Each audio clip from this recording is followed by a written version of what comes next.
আসসালামু আলাইকুম। আশা করি আপনারা সবাই ভালো আছেন। আপনারা দেখতেই পাচ্ছেন বন্যার্থদের জন্য ত্রাণ সামগ্রী প্যাকিং করা হচ্ছে। এই প্যাকিং করা হচ্ছে খুলনা ব্রহ্মগাতী ব্লাড লাইন গ্রুপের পক্ষ থেকে।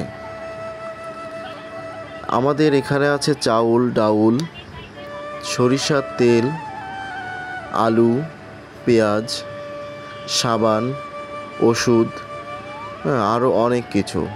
আপনারা দেখতে পাচ্ছেন খাবার স্যালাইন আছে, আপনার বস্তার ভিতরে চাউল দেওয়া হচ্ছে। অনেক মানুষ কাজ করছেন, খাবার পানি আছে। সবাই একতাবদ্ধ হয়ে এখানে কাজ করছেন। আপনারা সবাই বন্যার্থদের জন্য দোয়া করবেন। খুলনা ব্রহ্মগাতী ব্লাড লাইন গ্রুপের জন্য দোয়া করবেন, তারা যেন এই দ্রব্য সামগ্রীগুলা সঠিকভাবে বন্যার্থদের মাঝে পৌঁছিয়ে দিতে পারে। ধন্যবাদ সবাইকে আমাদের সাথে থাকার জন্য।